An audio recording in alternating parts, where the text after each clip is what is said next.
Ils ont des racines et une détermination qui les porte. Ces ultramarins vont nous partager leurs doutes, leurs réussites et leur vie depuis qu'ils ont quitté leur terre natale pour l'Hexagone. Ils nous expliqueront comment ils ont réussi à conserver leur identité en étant à des milliers de kilomètres de chez eux. Je suis Ina Notali, je suis originaire de Wallis et Futuna et je vous donne rendez-vous dans Mon Horizon, le podcast qui part à la rencontre d'ultramarins inspirants.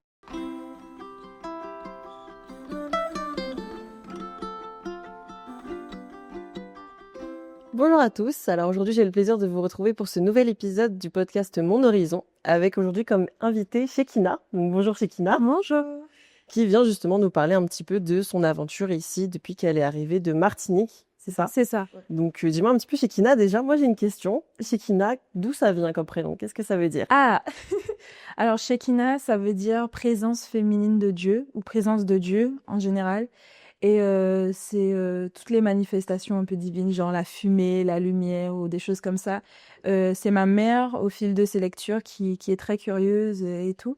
Elle a lu ça dans la Kabbale et elle a trouvé ça très joli comme symbole, donc elle m'a appelée Shekinah. D'accord, et donc c'est en créole ou pas du Non, tout? pas du tout, c'est hébreu.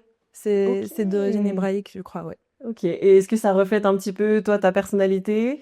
Qu'est-ce que t'en dis? Dans la signification, on m'a souvent dit ah ouais, c'est difficile à porter ça. Mais on m'a toujours dit que c'était un prénom qui m'allait bien, donc voilà, j'aime à croire que si je l'ai, c'est pas pour rien. Après, bon, c'est un peu prétentieux d'être la présence féminine de Dieu, mais je dirais que c'est un très beau symbole en tout cas. D'accord. J'ai toujours aimé mon prénom en tout cas. Ok, bah oui, c'est super original en tout cas. Mm. Dis-moi un petit peu, toi, comment t'as grandi? Alors, moi, j'ai grandi en Martinique.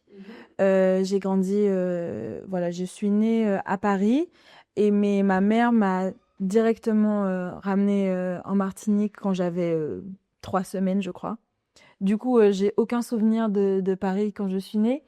Et j'ai grandi en Martinique.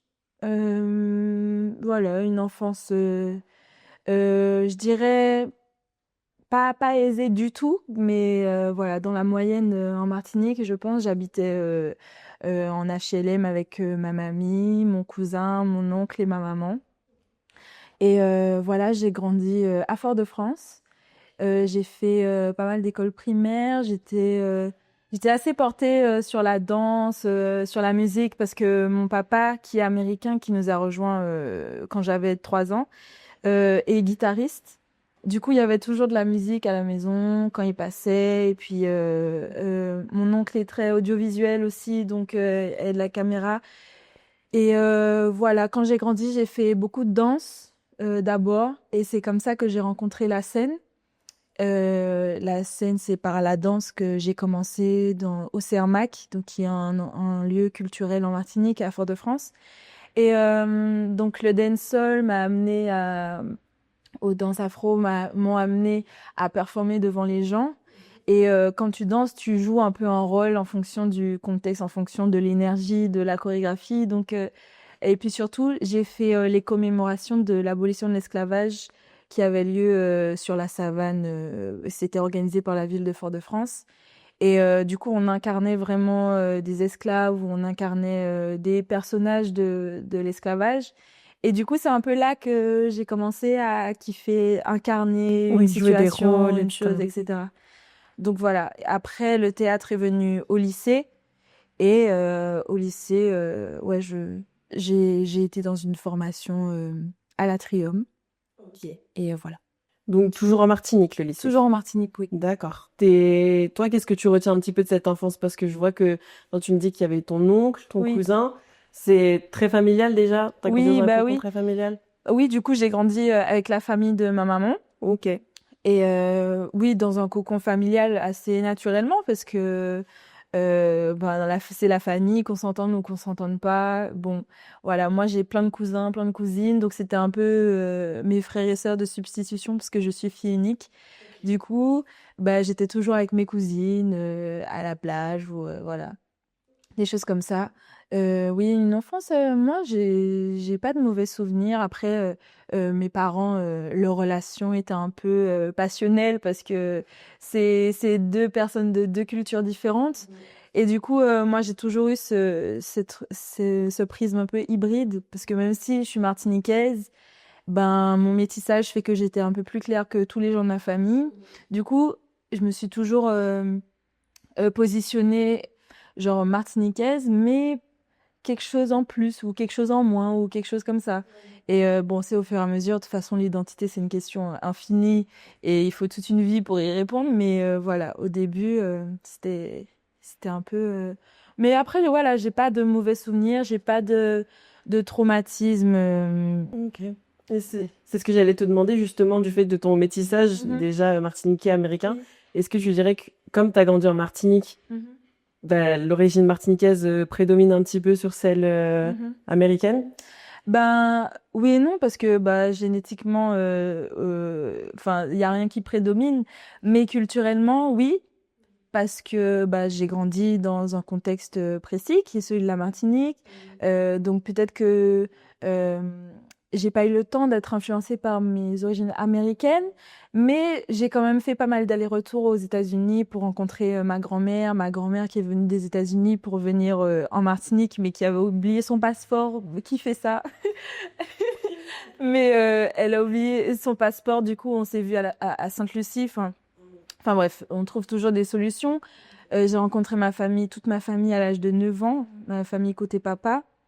Et après, j'ai fait encore 2 autres allers-retours, donc ils m'ont revue à 12 ans, puis à 17 ans.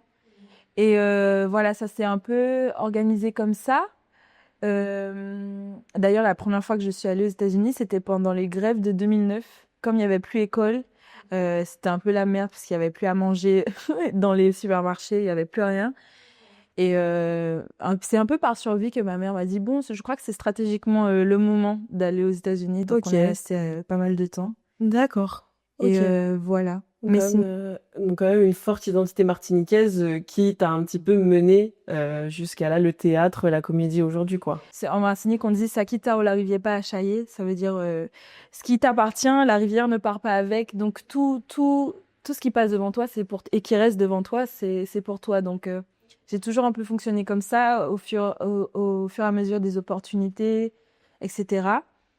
Et et du coup, voilà, je sais plus c'était quoi la question. Bah, c'était justement par rapport à ça, au niveau, moi j'allais te demander, tu vas au lycée, donc Oui. tu fais un lycée plutôt normal, enfin rien Oui, de... j'étais lycée public général, ouais. Ouais. Ok, et à partir de quel moment est-ce que tu décides de venir ici? Qu'est-ce qui t'amène en France métropolitaine? Alors, donc j'étais au lycée de Bellevue et pendant mon année de terminale, vu que la danse prenait beaucoup de temps parce que les répétitions c'était assez souvent et ça finissait assez tard, j'ai voulu arrêter la danse, mais pour remplacer un peu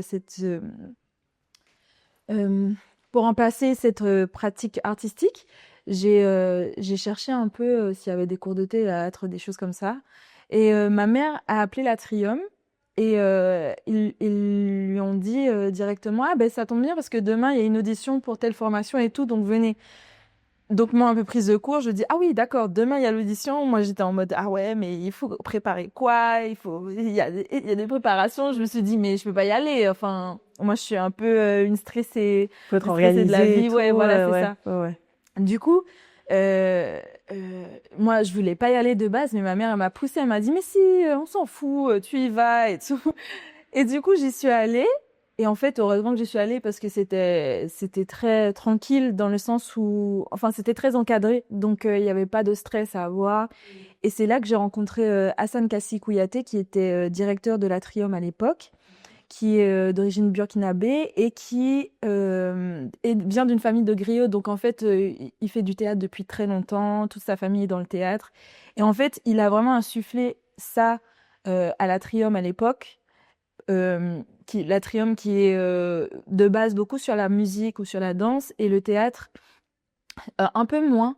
Et du coup là, j'ai rencontré du coup des professionnels de théâtre, donc Hassan, mais aussi des professionnels de théâtre de Martinique, comme Rita Ravier, mince, j'ai plus les noms, José Daima, Axel Donot, Lucette Salibur.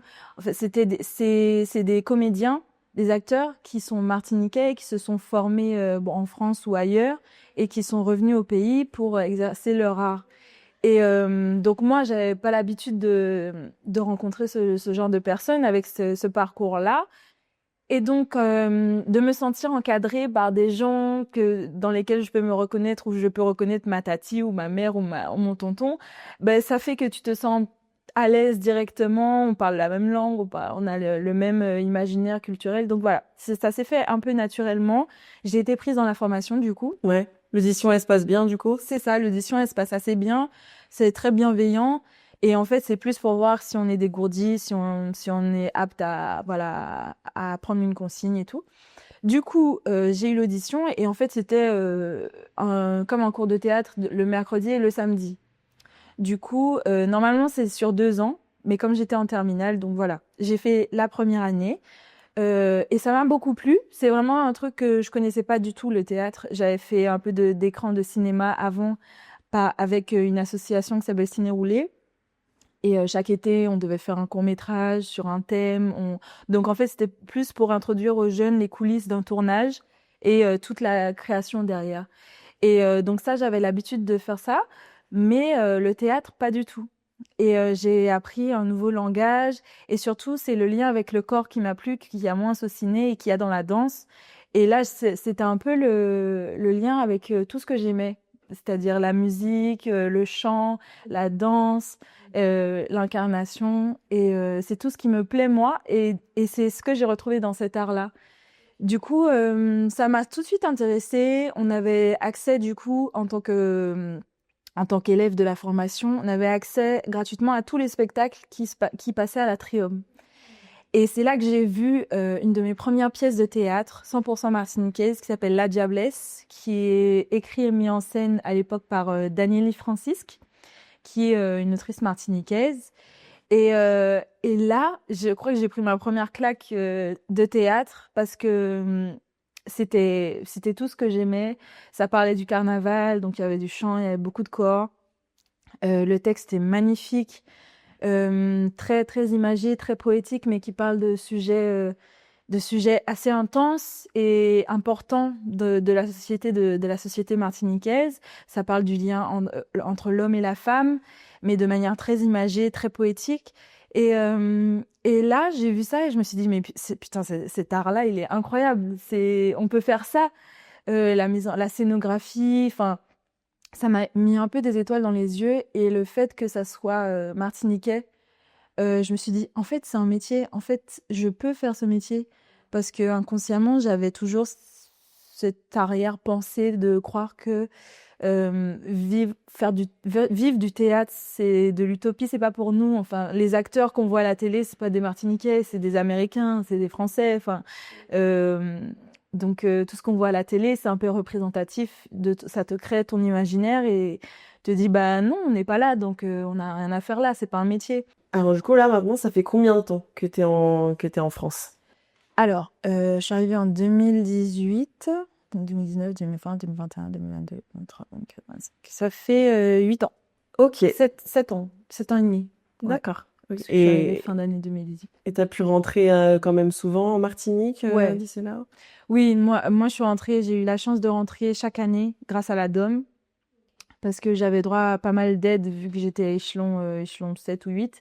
Du coup, j'avais droit à un billet aller-retour tous les ans que j'ai bien utilisé. Et même des fois, avec des économies, je rentrais. Enfin, moi, c'était très important de rentrer parce qu'il y a ma maman, il y a ma grand-mère qui commence à vieillir. Et puis voilà, t'as l'impression de rater plein de trucs avec tes cousins. Donc, je me précipitais à chaque fois de rentrer et longtemps parce que sinon, voilà, c'est dur. Ok, parce que c'était un moyen pour toi, tu penses, de te reconnecter un petit peu avec tout ce qui est la Oui, culture. oui, en fait, c'est comme si on soufflait un bon coup parce que tu rentres chez toi, tu rentres à la maison, donc tu retrouves tes repères.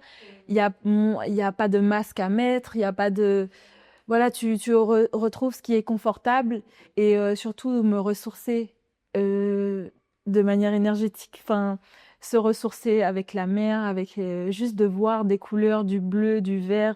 En fait, ça met une énergie, c'est comme un élan, c'est comme un coup de fouet, c'est comme quelque chose qui te redonne de la batterie. Et après, t'as l'impression de pouvoir tout faire, quoi. Et en même temps, c'est très dur parce que du coup, tu dois requitter, tu dois De dire au redire au revoir. revoir. Et tu sais pas qui tu vas retrouver après. Enfin, tu sais pas comment tu vas retrouver ton île à chaque fois parce que, enfin, je sais qu'en Martinique, tout a évolué très vite. Enfin, avant, tout prenait environ 10-15 ans à arriver, voilà, les nouveautés, les trucs, etc.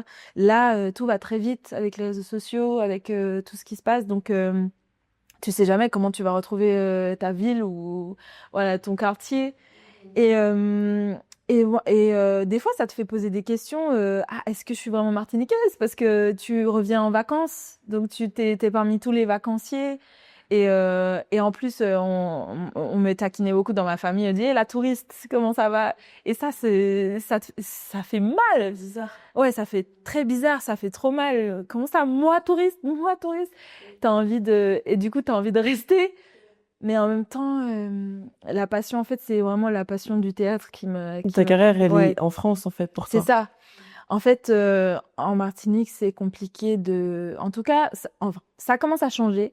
Mais quand j'étais au lycée, de ce que me disaient un peu les gens, c'est compliqué d'avoir une carrière artistique. Et plus que ce que me disaient les gens, par exemple, mon père, il a essayé d'avoir une carrière artistique dans le domaine de la musique, à son échelle, donc il est guitariste. Et je vois comment le métier est abordé. En fait, c'est pas considéré comme un métier, c'est considéré comme un amusement. C'est considéré comme un métier à partir du moment où tu perces, à partir du moment où tu es connu. Star Voilà, t'es une internationale. star. Ah ouais, c'est bon, c'est un métier.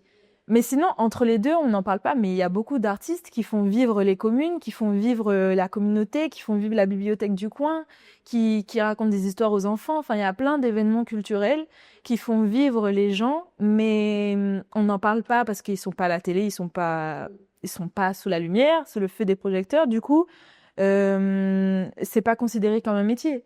Et puis la rémunération aussi est dure à avoir. Enfin, c'est tout un contexte qui fait que tout est difficile artistiquement. Et donc, quand je suis arrivée à Paris, là où c'est normal, c'est un métier, en plus, t'es bien payé relativement. Il y a plein de pièces de théâtre à la minute à Paris. Enfin, c'est ici que je peux vivre de mon métier. Donc, c'est ça, c'est tout ça qui fait, faire le contrepoids. Ouais. Une partie en Martinique, une partie C'est ici. ça, Et tout à exactement. l'heure, tu as dit une phrase intéressante. Tu m'as dit que quand tu rentrais là-bas, c'est comme si tu enlevais un peu ton masque. Ouais. Donc, ça veut dire qu'il y a une Shekinah différente entre la Shekinah de France et la Shekinah de Martinique. Je pense que c'est comme tout, c'est comme tout être humain. Quand tu arrives dans un nouvel environnement, tu t'adaptes, tu observes comment on fait ici, qu'est-ce qui se passe ici, ok, tu t'adaptes. Et forcément, le fait de pas pouvoir parler le créole, enfin, c'est pas le même humour, c'est pas le même, c'est pas la même chose en fait. C'est-à-dire que tu grandis dans un contexte, tu as des références en commun, tu as un imaginaire en commun, tu as une langue en commun, et là, tu passes à autre chose, donc forcément, tu t'adaptes, puisque en plus, tu es minoritaire, donc tu vas pas imposer ton mode de vie aux gens. Donc voilà, à Limoges, c'était différent parce que j'avais des gens avec qui je parlais créole, avec la Guyane ou le Guadeloupéen. On parlait des fois créole, ou même on apprend des mots shimaoré, on a des refs tahitiennes, kanaki. Donc, en fait, il y avait un échange de culture qui était hyper ludique et naturel, vu qu'on vivait la même chose. Mais quand je suis arrivée à Paris, c'était un peu différent. Enfin, c'était complètement différent. Et c'est là que la transition a été un peu plus rude, notamment parce que je suis arrivée aussi en période de chaos parisien. Enfin, je suis arrivée pendant la grève des Gilets jaunes. Et ensuite, il y a eu le Covid. Donc vraiment, Paris m'a accueillie La mauvaise période, à quoi. deux fous. Ouais. Elle m'a accueillie avec sa pire facette. Déjà, c'est pas facile, Paris. Mais en plus, là, c'était la jungle, le chaos. Mes RER, ils étaient bondés. Il y en avait... Enfin, c'était compliqué de prendre ses marques au milieu de tout ce bordel, en fait. Appelons-le comme c'était vraiment le bordel. Et mon cocon, on va dire, mon havre de paix, c'était vraiment mon école. Parce que donc j'ai été prise au CNSAD. en 2019. Et, euh, et donc, moi, je me souviens quand j'avais passé le concours, je m'étais vraiment sentie à l'aise dans les lieux, dans l'établissement, parce que c'était enfin, c'était comme dans les films où il y avait des gens qui répétaient leurs scènes dans un coin, il y avait plein de jeunes qui passaient partout, qui étaient déguisés en je sais pas quoi, qui étaient habillés en costume. Tu te dis, mais qu'est-ce qu'ils font? Et puis les lieux sont vraiment mythiques. Il y a un théâtre qui est classé monument historique, qui est un théâtre à l'italienne qui est très ancien. Les lieux sont très beaux. En fait, il y a une ambiance et une vibration qui me donnait envie. Ça te correspond? Ouais. Et du coup, quand j'étais prise, j'étais très contente et j'avais une super promo. Du coup, à chaque fois que j'y allais, c'était mon havre de paix et c'était un peu, ça éteignait un peu le chaos autour. Et, euh, et donc, quand il y a eu le Covid après, et que du coup, on n'allait plus à l'école, j'étais dans mon petit studio à Bagneux. Euh, c'est en banlieue, donc en plus, c'est hyper loin de la vie, de tout. Donc, j'étais en mode, oula, mais qu'est-ce que je fais ici, là? Si j'ai même pas ce pourquoi je suis venue ici, qu'est-ce que je fais ici? Donc c'était un peu un passage difficile parce que je vivais tout ça, mais en même temps, j'étais pas trop entourée des gens. Enfin, j'avais personne. J'avais pas de famille. J'avais pas de famille proche. J'avais pas de repères. Et donc toutes ces émotions-là, c'est un peu compliqué à gérer, surtout quand on a 19 ans et que on essaye de se constituer en tant qu'humain, on essaye de survivre et voilà, de se trouver. Tout ça à gérer, c'était assez compliqué, mais j'ai pas mal vécu non plus mon confinement parce que bon, forcément, ça me chagrinait. Donc, faire du théâtre en visio, enfin, merci, mais non Ça n'a merci. pas trop d'intérêt, quoi. Non, enfin, je me sentais totalement ridicule dans mon studio à essayer de, de créer, on ne sait même pas quoi. Enfin, tout le monde était à l'improvisation, tout le monde était en improvisation, les profs étaient en impro. Enfin, personne ne savait gérer la situation, mais tout le monde faisait comme si oui, tout va bien, tout est sous contrôle. Frère, je suis en train je suis en train d'improviser un personnage. Je ne sais pas ce que je fais. Du coup, c'était un peu compliqué, mais j'ai pas mal vécu parce que, ben, comme, bon, déjà, j'ai pas tendance à m'ennuyer de base. Donc, j'ai fait plein de choses. J'ai appris la guitare, j'ai chanté, j'ai fait plein de trucs. Toujours relié à l'art, quand même. Oui, Tout ce qui est culturel, oui, oui. artistique. Ouais, c'est un peu ce par quoi je suis attirée tout le temps. Et j'ai pu rentrer, Dieu merci, grâce à la DOM. Et après, du coup, ça a fait comme un nouveau départ, comme une autre impulsion. Je déménageais. Donc, en fait, j'ai eu le plus dur. Du coup, là, c'était comme si je lui dis, OK, tu sais à quoi t'attendre maintenant. Grâce au Covid, j'ai eu 4 mois bien pleins en Martinique. J'ai pu recharger mes batteries et faire le clair dans ma tête. OK, c'est dur, mais c'est ça. Tu vas vivre ça, et c'est OK. Et maintenant, tu sais. Et donc, tu y vas. Et du coup, aujourd'hui, c'est comment d'être comédienne à Paris? C'est aujourd'hui, où est-ce que tu en es? Où est-ce que tu joues? Comment ça se passe? Alors, aujourd'hui, bah déjà, j'ai la chance de pouvoir vivre de ce métier. Et ça, je pense que c'est l'une des choses les plus importantes pour moi, parce que j'avais pas envie d'être en poids pour ma mère financièrement, ou voilà, puisque je sais qu'elle a pas les moyens. Du coup, le fait d'avoir pu être rémunérée assez vite, euh, ça m'a prouvé déjà que c'était un métier. Ça m'a conforté dans le fait que oui, tu vois, là, il y a des gens qui te donnent du crédit pour ça. Tu fais bien ton travail, tu as des bons retours, donc tu es à ta place en quelque part. Et donc oui, aujourd'hui, ça se passe bien. C'est-à-dire que ben, j'ai eu mon diplôme du CNSAD. J'ai pu avoir des contacts avec plein de gens géniaux qui m'ont donné du travail par la suite. J'ai pu apprendre plein de choses, voir plein de choses, parce qu'on est à Paris, donc il y a plein de spectacles tout le temps. Et donc, tu découvres un peu le métier comme ça. Et aujourd'hui, j'ai cette chance-là d'avoir rencontré plein de gens qui me font travailler. Et là, mon objectif, disons ma priorité, c'est d'étendre mon réseau ben, dans les Outre-mer. C'est-à-dire que de créer vraiment un réseau Martinique, Guyane, Antilles-Guyane et même Pacifique. Enfin, en fait, il y a du travail chez nous aussi, mais en tout cas de plus en plus. Mais comme du coup, je suis restée assez longtemps hors de mon territoire, moi, c'était un peu ma hantise on ne sait pas qui je suis chez moi. Et, et du coup, comme je suis dans l'océan de gens à Paris, on ne sait pas non plus qui je suis à Paris. Donc, en fait, c'est d'essayer de trouver ma place et d'avoir un certain équilibre entre mon travail à Paris et mon travail en Martinique, en Outre-mer, parce que moi, c'est ce qui me fait vivre, ce qui me fait vibrer théâtralement, c'est les enjeux aussi qu'on peut aborder, les enjeux sociaux, politiques de mon pays.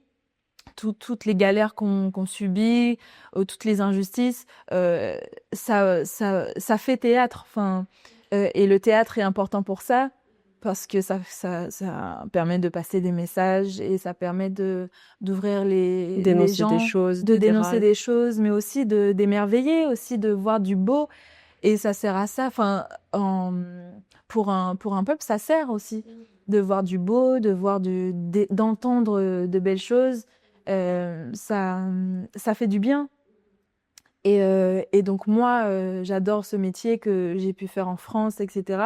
Mais j'ai envie de l'offrir ici à ma famille ou à voilà, à des gens qui ont les mêmes références, le même imaginaire. Et donc c'est pour ça que de plus en plus, j'essaie d'ancrer mon réseau en Martinique, en Guyane, en Guadeloupe, enfin voilà. Et en vrai, il y a plein d'espaces, il y a plein d'endroits en France où c'est possible. Et je pense notamment au théâtre en Avignon, qui s'appelle le théâtre du Verbe incarné, qui est un théâtre dédié aux Outre-mer, qui accueille plein de compagnies des Outre-mer. Il y a le Lavoir Moderne aussi à Paris, qui accueille pas mal de spectacles. Justement, j'allais rebondir sur ça. En vrai, le fait d'être partie de la Martinique, ça t'a encore plus rapproché de ton île, en fait, du fait de vouloir la représenter, de vouloir améliorer certaines choses, etc. Non? Ben ouais, peut-être j'y avais jamais pensé comme ça. Peut-être que oui, en fait. Peut-être que toutes mes réflexions et tout ce que je rêve pour mon pays, je l'aurais pas forcément fait si j'y étais restée. Parce que forcément, ça offre une nouvelle perspective, une objectivité. Et, mais c'est vrai, j'y avais jamais pensé comme ça. Peut-être, oui, que ça m'a rapprochée. En tout cas, ce qui est sûr, c'est que ça a créé le besoin. En fait, ça a créé le besoin de, de rester en lien et de pas de prouver que je suis pas une touriste, peut-être.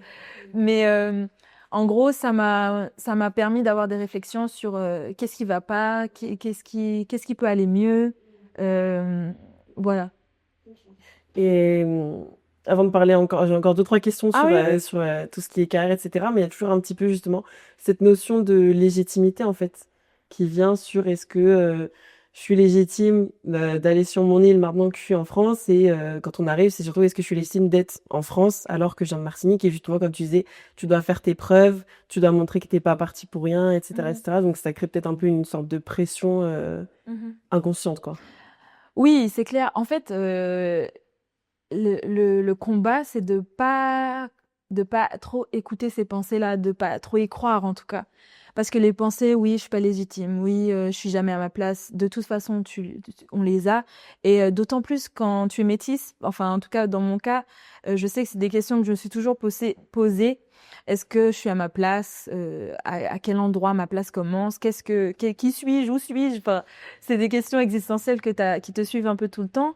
Et t'as jamais de réponse, donc ça sert à rien voilà, de s'embourber sur ces questionnements-là si ça fait pas avancer. Moi, ma légitimité, j'y ai beaucoup pensé quand je suis arrivée au CNSAD, là où ben, plein de gens passent les concours 6 fois avant de rentrer. Enfin, il y a quand même 2000 candidats qui passent le concours et ils en choisissent 30. Et moi, j'arrive, je l'ai du premier coup. Mais je sais pas c'est qui Tchekhov, je sais pas qui c'est Jean Racine, enfin, c'est des noms que je connais mais de loin, j'ai pas tellement de base classiques, voilà, du théâtre. Et il y a des gens dans ma classe qui connaissent tel ou tel auteur, qui peuvent te sortir n'importe quelle réplique de n'importe quel truc. Et moi, je me disais, oula, peut-être qu'on m'a appris par erreur, en fait. Peut-être que, voilà. Et donc, en fait, c'est déconstruire ces pensées-là et de vraiment réaliser que si j'y suis, c'est que j'y ai ma place et que à mon échelle, j'ai quelque chose à apporter. Et voilà, il faut juste combattre ces idées-là et ne pas y croire, surtout ne pas leur donner d'importance parce que c'est sûr qu'on les aura, c'est sûr que je les ai eus, mais j'ai réussi à passer outre et parce que j'étais bien entourée, parce que c'est pas la réalité, quoi. Et tu penses que ça serait un message que tu passerais justement à des Ultramarins ou des Martiniquais qui partiraient un petit peu de Ah leur île oui, pour venir en ouais, France? bien sûr. Bien sûr, je pense que tout le monde, c'est des questions que tout le monde se pose, et d'autant plus quand on est déraciné si jeune dans sa vie. Enfin, quand même, 18 ans, c'est l'âge standard à laquelle tout le monde part de la Martinique, et c'est assez tôt dans la vie parce que c'est un âge charnière où ben, on se forme, on commence à devenir petit à petit l'être humain qu'on va être, à rêver en tout cas l'être humain qu'on va être et à voilà. Et donc avoir toutes ces émotions de tristesse et de colère et d'injustice des fois et de sacrifice, bah c'est quand même lourd à porter en parallèle des études, en parallèle de beaucoup de pression, de beaucoup de responsabilités, en parallèle de bah je sors de chez maman, papa et là je me prends en main et en plus il fait froid. Enfin ça aide pas. Du coup, c'est tout ça, de se dire que toutes les pensées négatives, bah, elles sont obligatoires vu Le contexte? l'épreuve, vu le contexte. Mais l'important, c'est de pas y croire et de mettre son pouvoir ailleurs, de mettre son énergie ailleurs. Voilà. Et pour revenir un petit peu justement à toi, ta carrière, tout ce qui est tournage, toi, tu dirais que ton meilleur souvenir de tournage, ce serait quoi? Alors, mon meilleur souvenir de tournage, bah, c'est le tout premier, parce que c'est assez symbolique, parce que c'est le tout premier tournage que j'ai fait, ce qui était rémunéré, donc vraiment pas figuration ou pas bénévole. C'est le tournage du film qui s'appelle Ivani, qui est un court-métrage qui a eu une subvention Canal+ Antilles-Guyane. Et en fait, c'est Eric Nadeau qui est un réalisateur qui m'a contacté parce qu'il avait ce film en tête, etc., ce scénario. Et du coup, on a fait l'audition à Paris. Et quand je l'ai eu, bah tout de suite, ça te donne un boost de confiance en soi, ça te donne un boost de OK, je suis à ma place, on a besoin de moi, on me prend. Et donc en fait, c'était tout le tournage qui était une régalade parce que bah, ça se passait en Guadeloupe. Donc déjà, bah, ça me rapproche de chez moi. Et en plus, toute l'équipe de tournage, toute l'équipe technique était guadeloupéenne. Je jouais avec Thomas qui était dans ma classe à Limoges, qui était le Guadeloupéen de ma classe. Et donc, en fait, t'es heureuse de retrouver des gens que tu connais, des visages que tu connais, d'en découvrir d'autres. Et je me suis fait plein d'amis guadeloupéens. Et, euh, et donc, le tournage en soi, c'était génial. J'ai pu rencontrer Daniel et Francis, dont j'avais vu la pièce en formation. Et donc, j'ai pu échanger et vraiment bah, découvrir les gens du métier, mais qui ont un pied-à-terre au pays, enfin en Guadeloupe, en Martinique. Donc, en fait, c'était génial. C'était génial.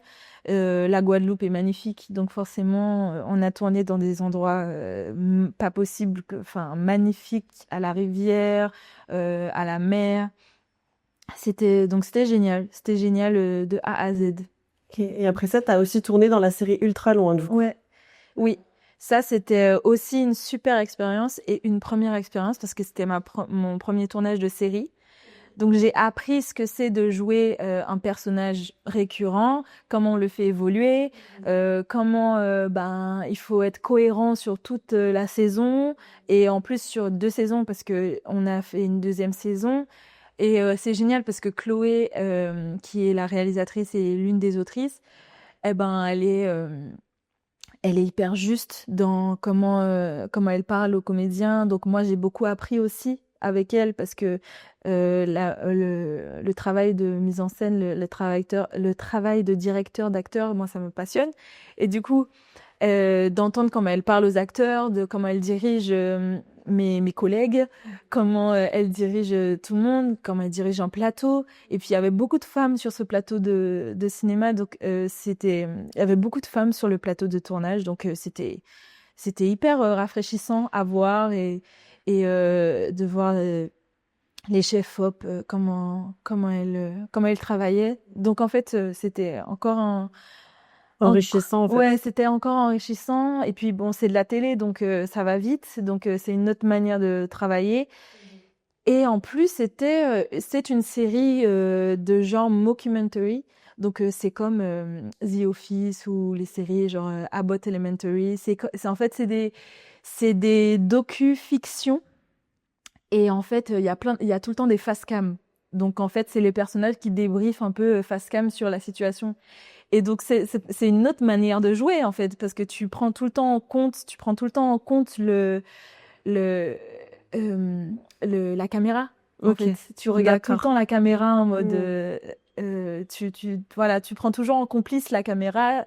Et donc en fait, c'était hyper amusant de trouver des choses, de trouver des petits gimmicks de comédie. Et donc j'ai rencontré pas mal d'acteurs aussi ultramarins que je ne connaissais pas. Et voilà, c'était hyper chouette. C'était D'accord. génial. Ouais. Ok. Et moi, j'avais une autre question aussi, toujours par rapport à tout ce qui est tournage, rôle, etc. Comme tu disais, il y a pas de visage, en fait, on va dire, international sur les acteurs ultramarins. Est-ce que toi, ça t'est déjà arrivé dans ta carrière par rapport à tout ce qui est stéréotype un peu cliché, Mhm. qu'on te demande de jouer des rôles, on va dire, très clichés, du martiniquaise avec l'accent créole, Ouais. etc. Est-ce que c'est des choses qui, toi, te sont déjà arrivées Mhm. et peut-être que tu aurais un peu mal vécu ou qui t'auraient marqué? Euh, alors, moi, ce qui m'a marqué, c'est de jamais rentrer dans les cases que les directeurs casting ou que les réalisateurs qui réalisent et qui sont pas forcément martiniquais ou pas forcément du pays, mais qui ont du coup un imaginaire très précis de ce qu'est la martiniquaise et qui n'est pas forcément proche de l'authentique.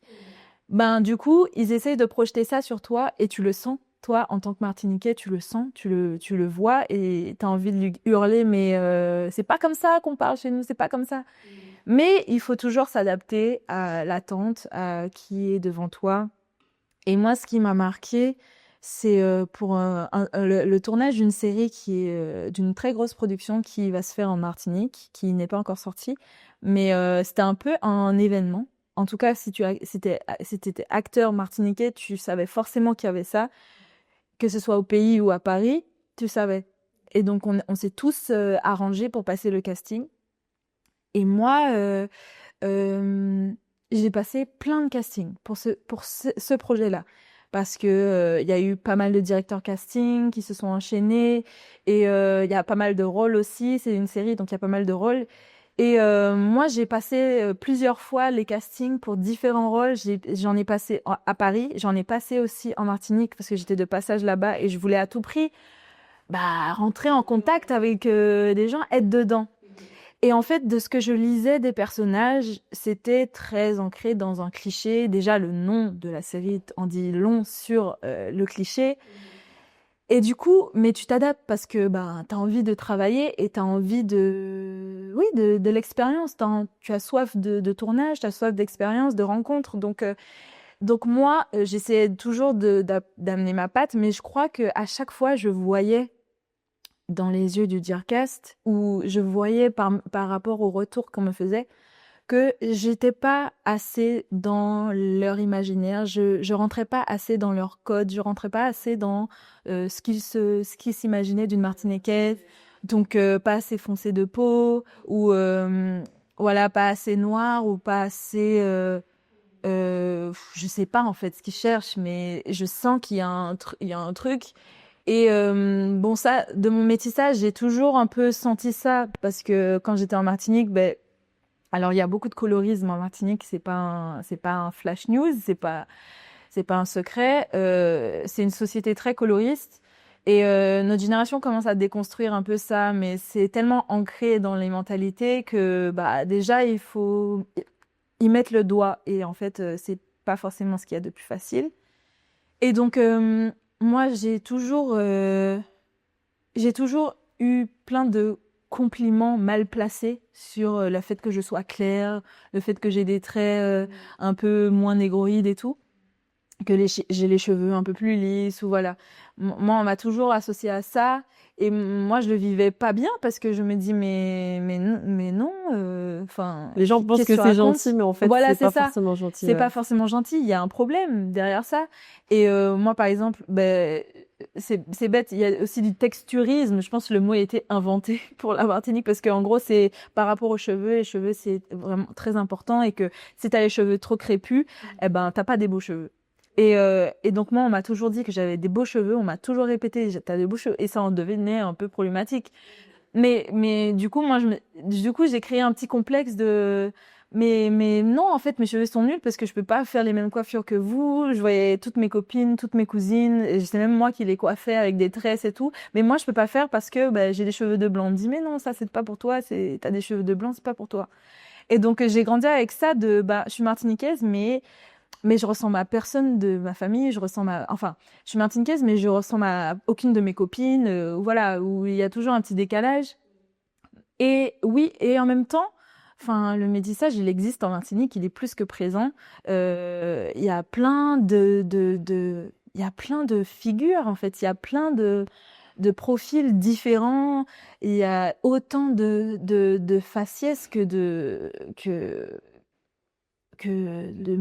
d'origine exactement. Et puis c'est ça aussi l'histoire de la Martinique. C'est un pays qui a été tellement influencé par le passage d'autrui divers et variés, qu'il y a eu des mélanges pas possibles. Donc en fait, la Martinique n'a pas de visage. Et donc en tant que réalisateur, quand tu demandes un certain profil, toujours ce profil pour jouer ça, eh ben, moi, je me dis, mais juste venez 10 minutes en Martinique pour voir le visage des gens, pour nous voir, et pour faire des films sur nous. Venez 10 minutes et voir comment ça se passe. Et du coup, voilà, c'est toujours ce décalage que j'ai toujours ressenti quand je vois des projets où je cherche des Martiniquais défiler. Et forcément, bah, je suis sur le coup parce que souvent, ils cherchent des gens qui parlent le créole. Et il y en a pas beaucoup en tout cas, les gens d'origine martiniquaise en France, c'est rare qu'ils parlent créole. Après, il y en a, mais c'est rare. Du coup, je suis toujours sur le coup, j'essaye d'être là et tout. Mais je sens qu'il y a toujours un décalage entre ce que la personne fantasme et ce que je suis. Et moi, ça me gêne pas parce que, ben, enfin, je pourrais jamais, moi, me plaindre de colorine parce que une femme noire enfin, j'aurais toujours plus de privilèges qu'une femme noire, malheureusement, dans cette société raciste.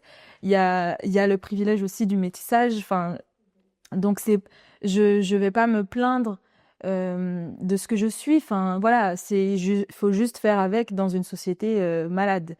Mais, ce décalage-là, je le sens tout le temps. Et, euh, et voilà, c'est une problématique parce que c'est pas proche de la réalité. Ben, la réalité en Martinique, c'est qu'il n'y a pas de visage et que quand tu connais l'histoire de la Martinique et toutes ses facettes et en fait, euh, l'infinité d'influences et de cultures qui sont passées en Martinique fait que on ressemble à tout et à rien en même temps. Enfin, on est pluriel dans tout. Et ça se voit dans la musique, ça se voit dans nos danses, ça se voit dans notre langue. Notre langue est le symbole parfait du métissage.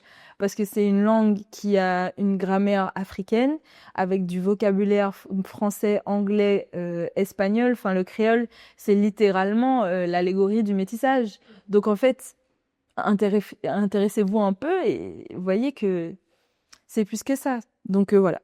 Et tu penses qu'aujourd'hui, avec ton parcours, tu peux être une figure inspirante, justement, pour les Martiniquais qui sont encore sur leur île et qui aspiraient à faire, ben voilà, comment dire, des parcours ou des carrières artistiques et plus comme avant, où justement on forçait à faire par exemple, de la médecine, de l'ingénierie, Mhm. etc. Est-ce que tu penses que toi, tu pourrais inspirer d'autres jeunes avec ce parcours-là?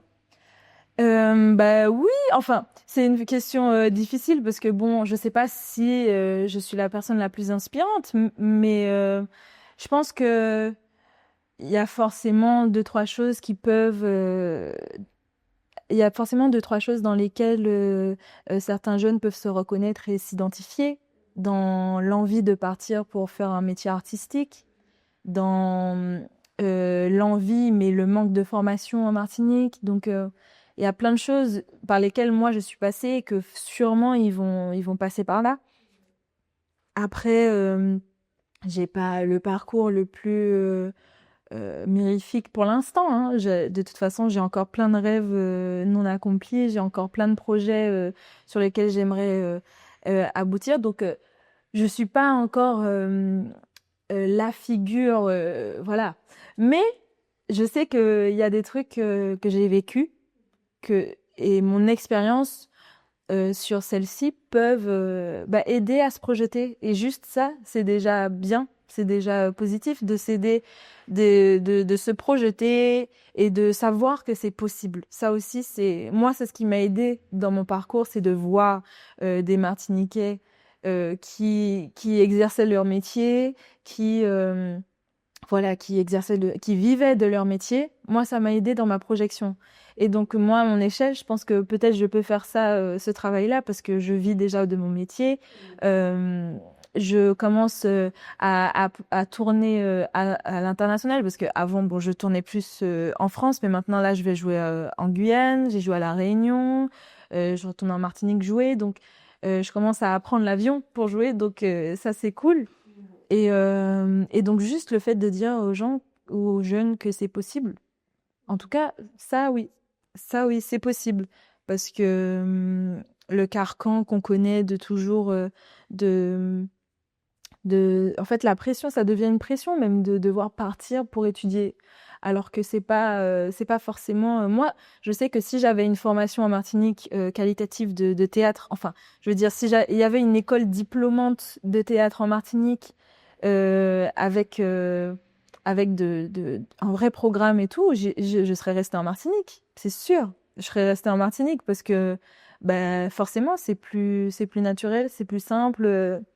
Mais comme il y a un schéma systématique de t'as ton bac, tu prends l'avion, tu pars et tout, on se pose même plus la question.